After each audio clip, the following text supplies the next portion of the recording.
Hey guys, welcome to the Sim Racing Paddock. I'm William Marsh, and it is time for the next race in the sim racing system, Sim Racing Paddock Audi TT Cup.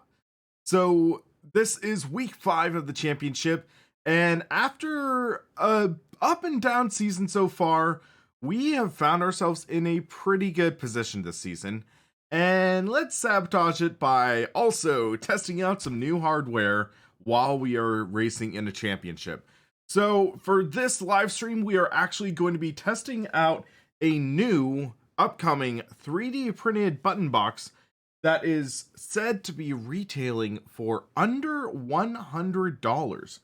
So let's just grab this camera right here. So you can see it's an actual 3D printed wheel button box. If you get up close, you can see sort of the lines from the 3D print, and it has 10 buttons.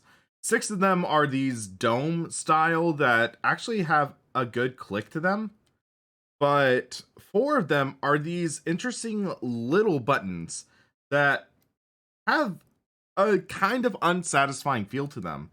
I'm not the biggest fan of those, but one of the things that's also surprising is for $100, you get magnetic paddle shifters. So, yes, these are magnetic paddle shifters. Still not the most satisfying click sound, though. But these do have a semi-decent feel.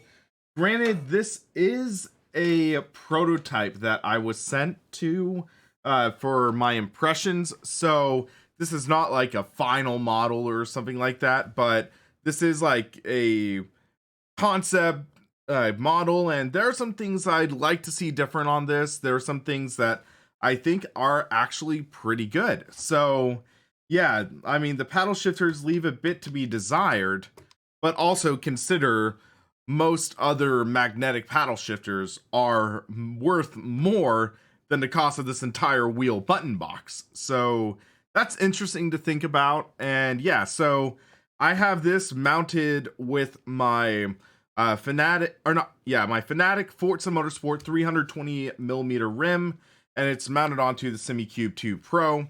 And yeah, so also you'll notice that this has a cord. I have it plug in via USB, and yeah, so it is a fairly basic sim racing wheel button box, but for $100, I'm pretty impressed so far. I've done some light testing, and then I'll do a dedicated video talking about my thoughts on this in the near future. And yeah, so this is intriguing. Uh, I can definitely tell that this is a rough prototype, though, because yeah, it has very rough edges on the shifter. So I'm wondering if, like, for the final model, they'll file down the edges and stuff, make it a little cleaner, things like that. So before we jump into the race session, I do want to take a quick look at the standings.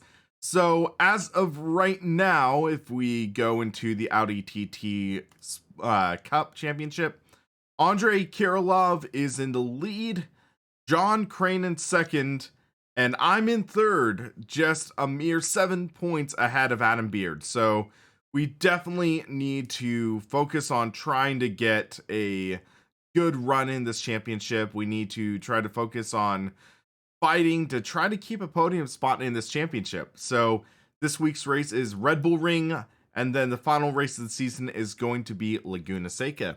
So let's jump into this session in just a few seconds. And yeah, I am excited to see how this goes, especially Red Bull Ring National Track. I decided that the national track would likely be better than the full GP circuit for this car. This one, because Audi TT Cup is slower speed, I think, yeah, going through this version of the circuit would likely promote some better racing. So let's hope we get some good racing wheel to wheel action in this race. So yeah, we have 26 drivers signed up. So decent field. That's definitely nothing to sneeze at. That does mean it is going to split though. So the bottom split race is going to be pretty small, but we should still have a good field at the top split, and we should be able to have some fun. So yeah, this will be an interesting race, getting used to this new wheel button box and seeing how it goes. But also one thing I'm just going to talk about real quick that's kind of perplexing. So it came with its own mounting hardware, but they actually used Phillips head screws on the 6-bolt pattern. So yeah, that's Phillips head screws, and then behind you can see the, I believe they're 7mm nuts. So yeah, it's interesting because most of these are just hex bolts. So yeah, kind of funny seeing that. But like so far through my early testing, this has been pretty darn rock solid. I'm impressed by the build quality. Very minimal flex for 3D printing. There's some maybe little flex where it's the quick release, but the flex I'm getting here is more in the Fanatic rim than the actual wheel button box. That's one surprising things. So yeah, the Fanatic rim is flexing more than this button box. So yeah, it's interesting seeing that 3D printed hardware can actually be pretty darn beefy and have very little flex, because yeah, that is the Fanatic rim. That is not the quick release. One of the surprising things, but yeah, so I should have this. So hold on a second. Let's, get this wheel mapped. So yeah, we got that going. I did map a push to pass button. Let's make sure that is actually working. So once we get onto the straight,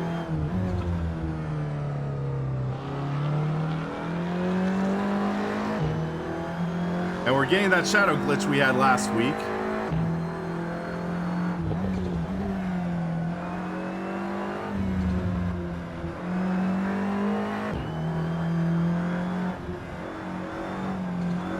Let's press the push splash. Yep, that button is working. But yeah, so as I was mentioning earlier in the stream, these buttons, the little ones that you can see, I'm not a big fan of, to be perfectly blunt. They have a very longish linear throw, which feels a little weird. These domed buttons feel good. I like the feel of the domed buttons. And yeah, those domed buttons feel nice. These paddle shifters are weird, I'll say that. So they're magnetic paddle shifters, similar to what you get in higher performance wheels and stuff. But they are very mushy throw for the button switches. The button switches feel kind of mushy. And then also this 3D printed, they're kind of thin, so the paddle shifters flex a little bit. So it's this weird balance where you get that kind of tactile feedback of a 3D printed like magnetic paddle shifter, but it's not as satisfying as any of the higher end units, which kind of makes sense because, for example, the Astra Racing paddle shifters are, say, $200, and this entire wheel button box is set to retail for like $80. So it's interesting weighing them out, comparing them, and yeah.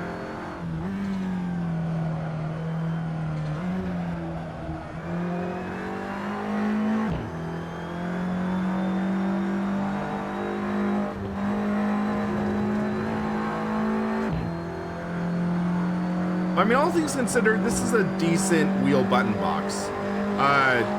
It's not really offering anything crazy, but that's not the goal of this button box.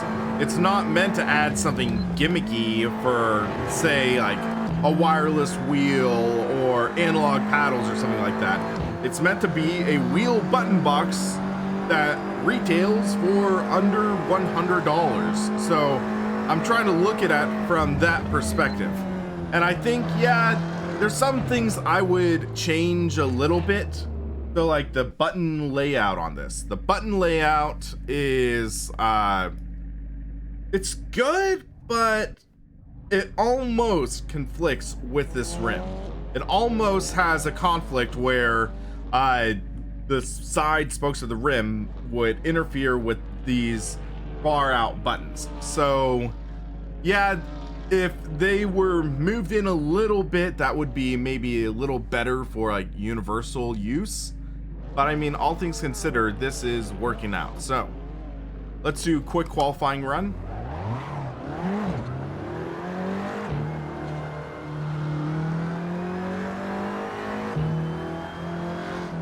But there's nothing about this wheel button box that would say like, yeah, oh shoot, it makes things more difficult to drive. Once you get used to these paddle shifters, they're okay, but I would like a little more resistance in my opinion. Oh my gosh, these shadows are nuts. I guess it's something glitching with the content shaders patch or something like that. So I'll need to look into that.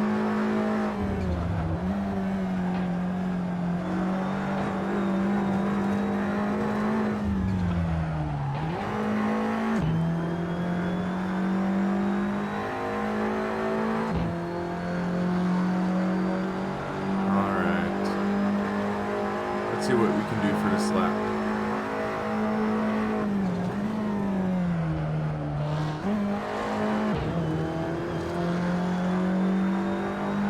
It's just such a weird glitch. It's like clipping through the shadows or something.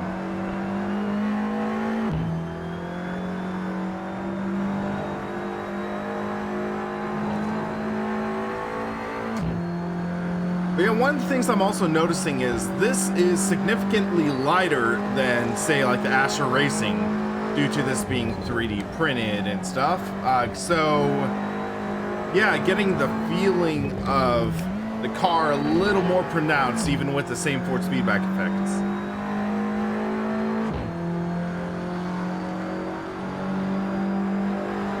These are really short laps.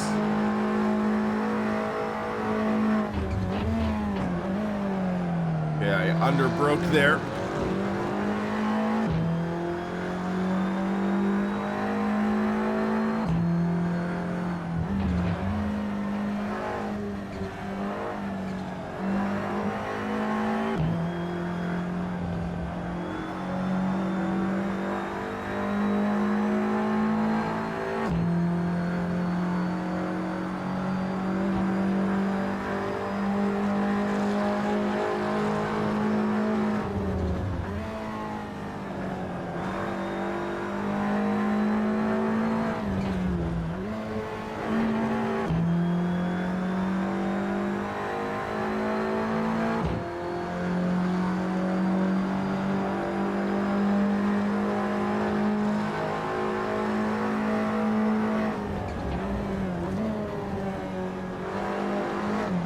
Come on, man!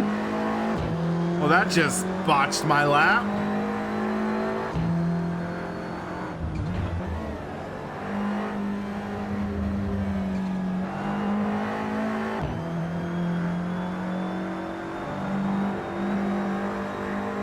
Now, what the heck is going on with all this, man? Shadows are trippy.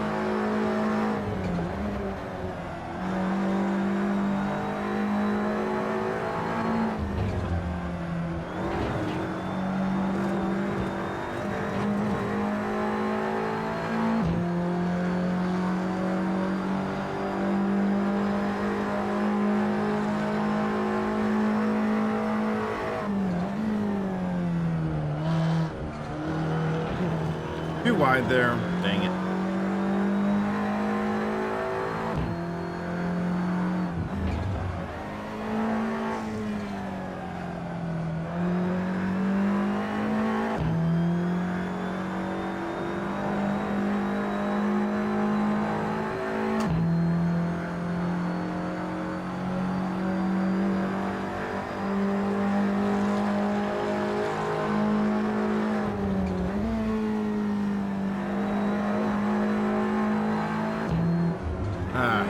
I need to check this content shaders patch thing. This is driving me crazy. But yeah, I'll jump back into the session and try to fix it. So let's see. Settings. Video. Custom shaders patch. Or no, content man. Patch, there we go. About an update. Now we're on version 139. Let's go to 146. Yeah, quick download. Okay. Fuck.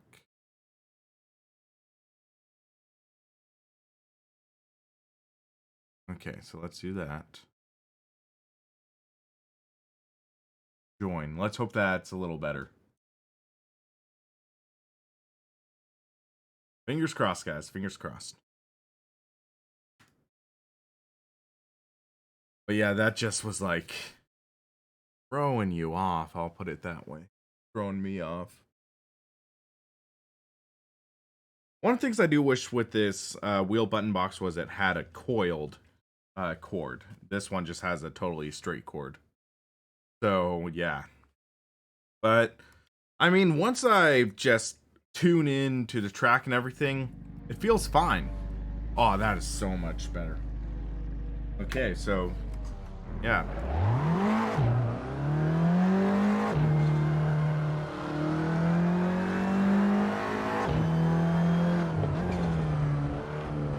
And we'll get a couple more chances at a lap.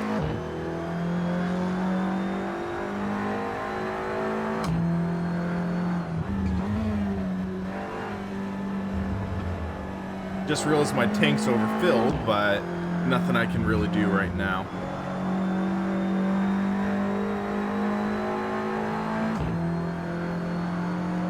Just gotta push hard and try to get a good lap in.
That's fine. Get a good run for this lap.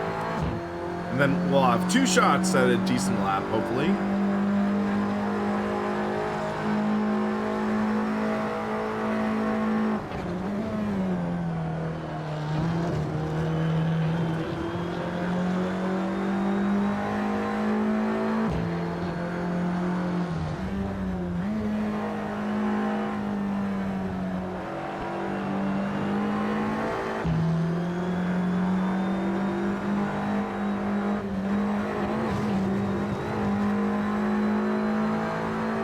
Got distracted by the YouTube stream overlay.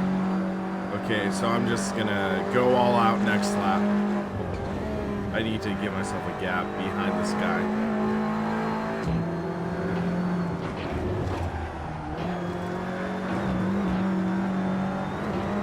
Get a good run. Toss out this lap, just focus on next.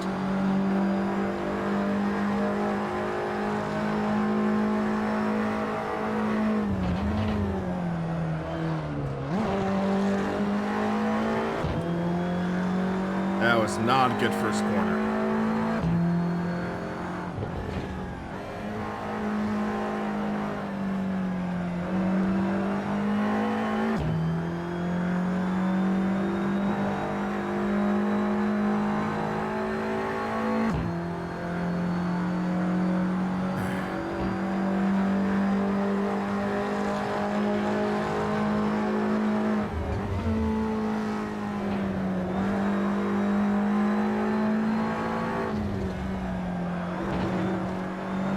wide. Dang it. All right, we are not going to get a good start this race. We are not going to get a good starting position.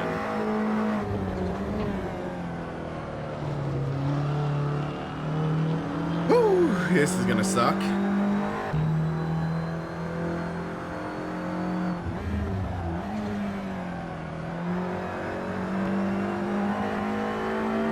Gonna take a miracle for us to keep our top 3 spot.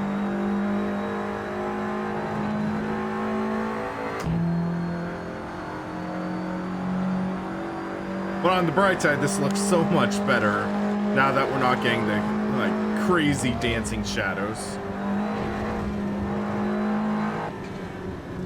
Alrighty. Okay, so gonna have a good, fast, clean race. Counter debate, I'm hanging in there. Life's getting crazy, stuff like that. But yeah, focusing on trying to have a good race, and we'll see how that goes.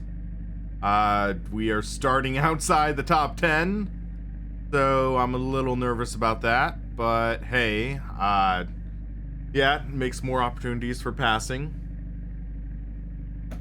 And yeah, we'll see how this goes. But yeah, for all looks like 6 people who are watching right now, so we'll see how this goes. I guess it wasn't a smart idea to move this race to Wednesdays. But yeah, I might end up having to take a break next season because I might actually be moving. So yeah, I had to figure out those logistics.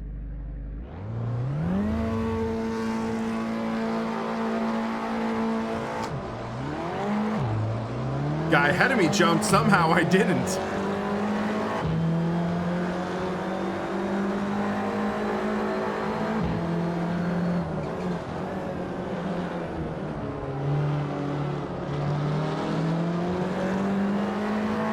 Well, that was the light miracle that we needed, I think.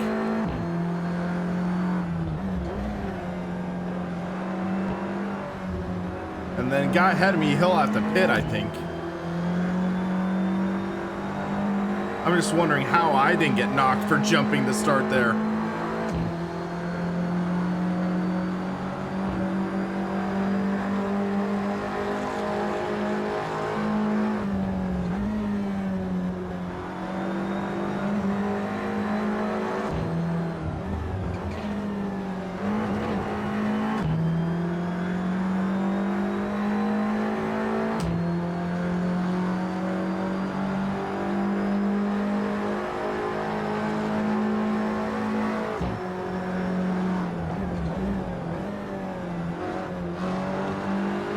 Oh, and he wrecks someone or knocks someone off the track.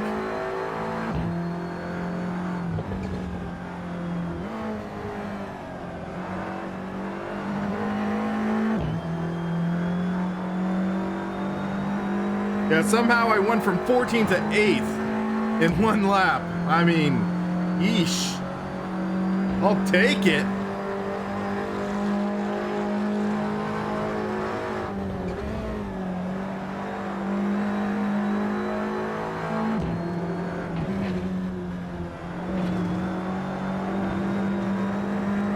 Got a little aggressive in that corner.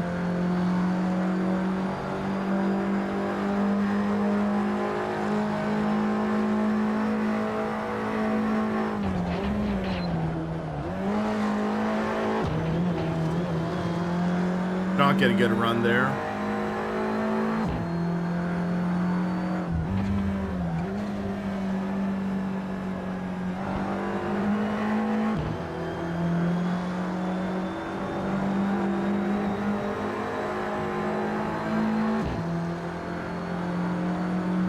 Let's keep going and try to close in.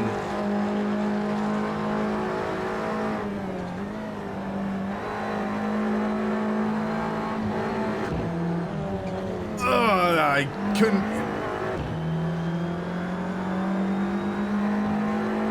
That was like getting brake checked right there.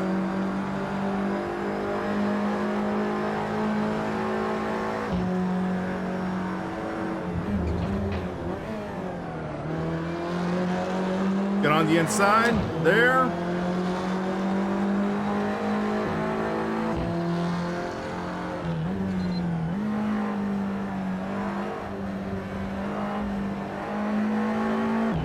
That was a good pass.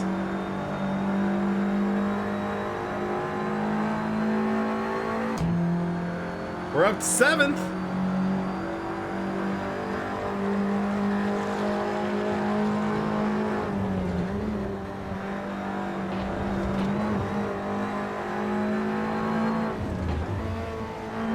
Moving locally. Planning on likely in the same, within maybe like 10-mile area.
Sheesh, these guys behind me are nuts.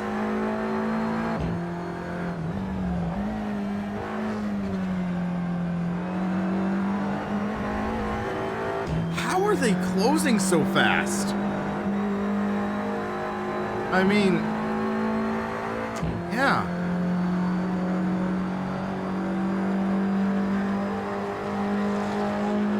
Unless they're just burning push of passes like mad.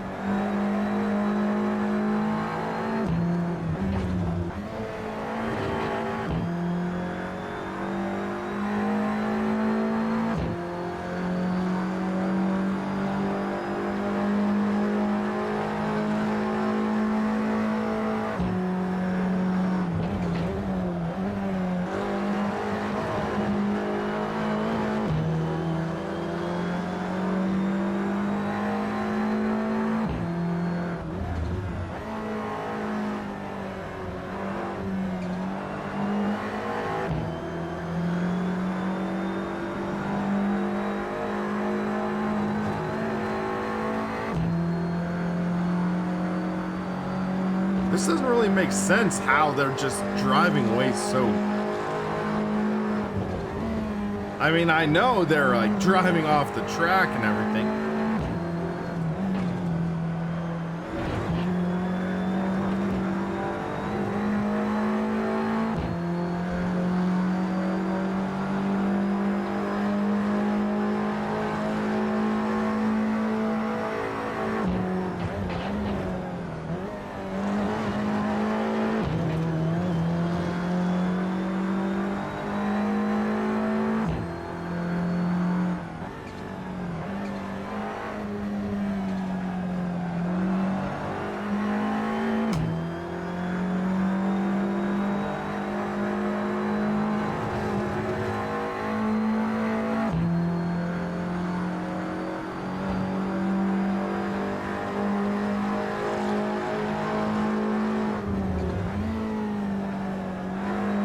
But I know it can't be gearing related because these cars have fixed gears.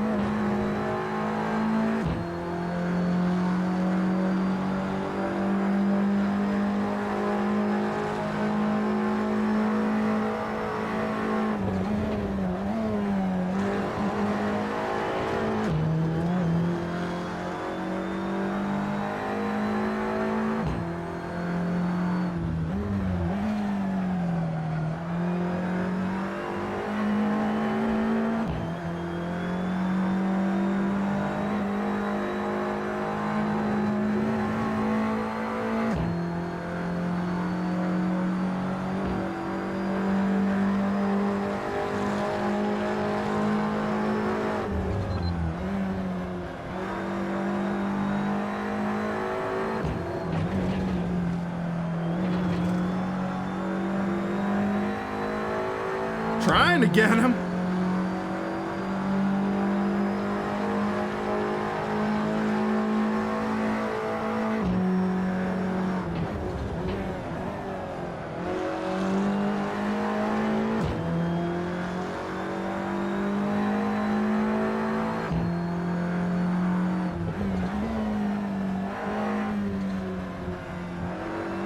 I am using push to pass.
Looks like I am starting to close in a bit. I don't know if he burned up some push to passes.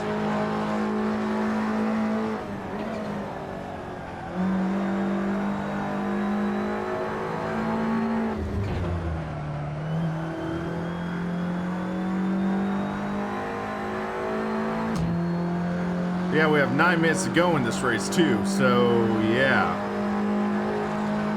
Or almost 10 minutes. Is that a lap down car or lead lap?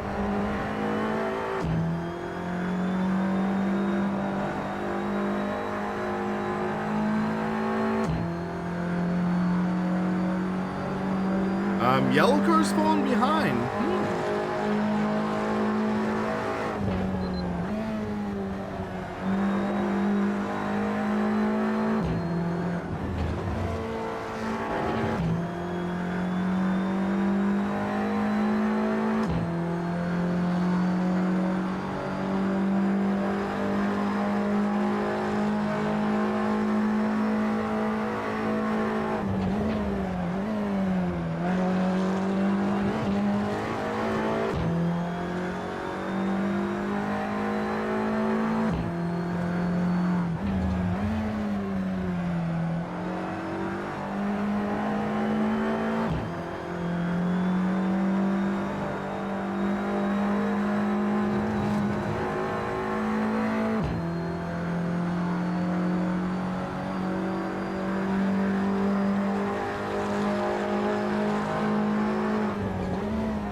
He must have used his push to pass at the same time.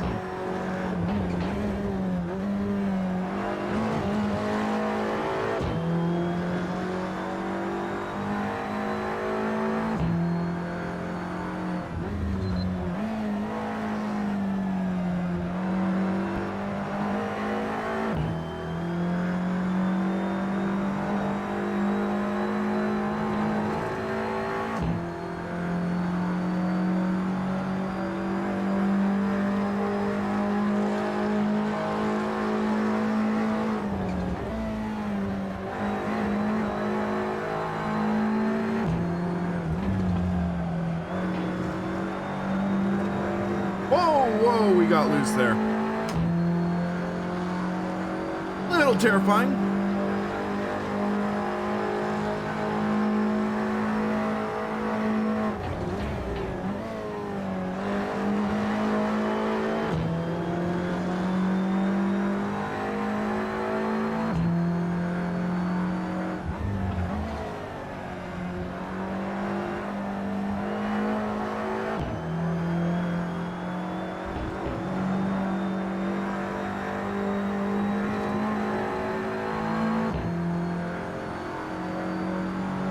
Looks like there's a heavy battle, 2 cars ahead of us.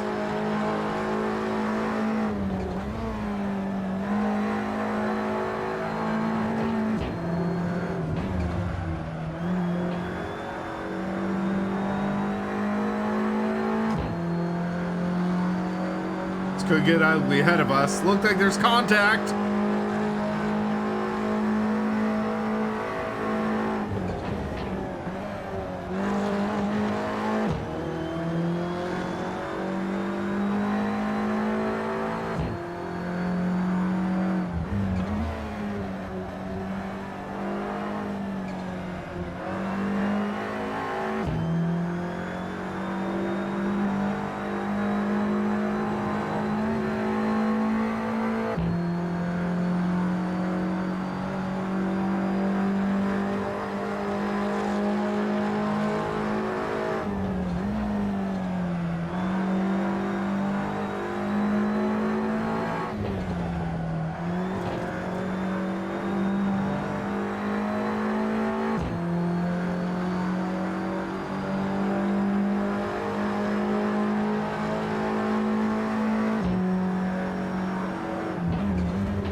Trying to push, seeing what this car can do.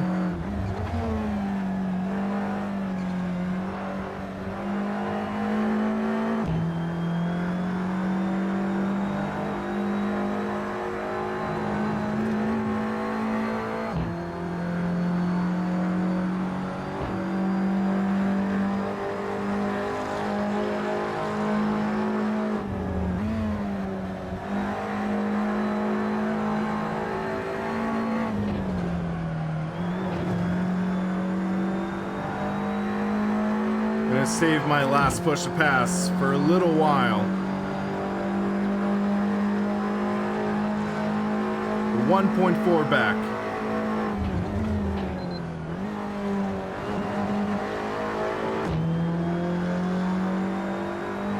Looks like they're gonna go side by side into the next corner.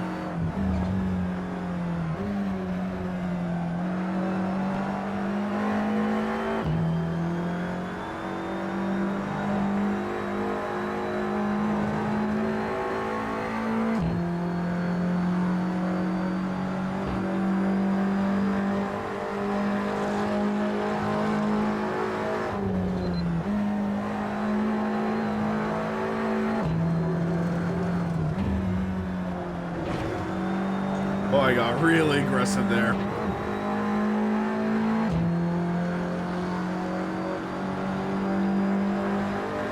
And yeah, they use the push to pass or something.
More contact ahead of us.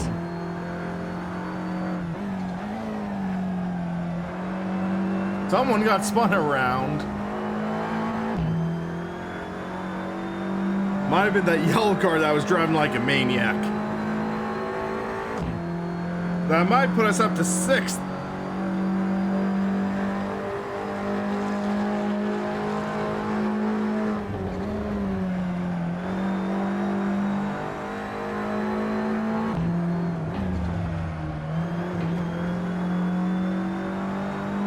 One more lap after this.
trying. I just don't have the car to catch him, I think.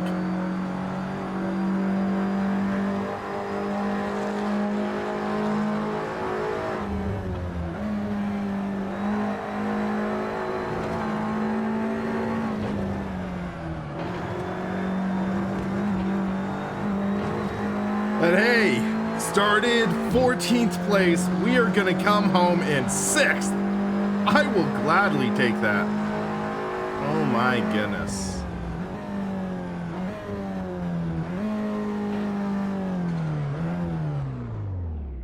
Well, after that brutal race, oh, that was an incredible start though, I'm gonna say that. I mean, we gotta take a look, so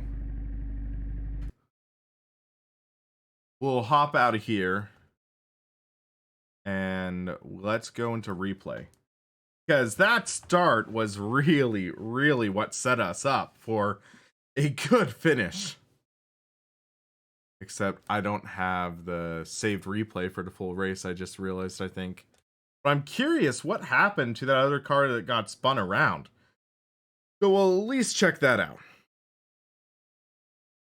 Because, yeah, I mean, that yellow car was going like mad. I mean, I'm just curious, how the heck was he driving so fast? Because I don't think it would have been the wing or whatever, but yeah, it's like, yeesh. So let's go to the car behind me. Topher's race ended a lot better than it could have began, I think. So this is the guy 5 car, I think. So yeah, or was it him? No, it was not. Okay. Not him. So let's go back to car 1. That's me. What just happened? I just heard a ding. Is that this? So here, I think. Let's see. Nope, not there, but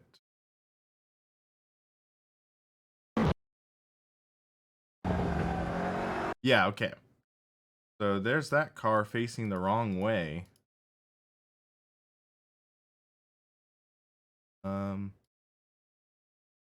Yeah, this guy. So what happened to him? Yeah, this guy, he was just aggressive throughout the race. So let's see.